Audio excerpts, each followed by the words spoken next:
অবিলম্বে গণগ্রেপ্তার এবং গণহামলা বন্ধ করতে হবে।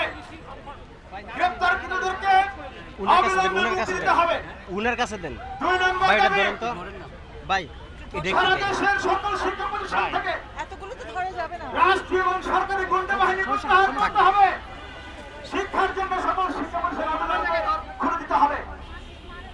3 নম্বর দাবি, যেটা আজকের প্রধান দাবি, চলমান গণ অভ্যুত্থানে রাষ্ট্রীয় এবং সরকারি গুন্ডা বাহিনীর হাতে যত শহীদ এবং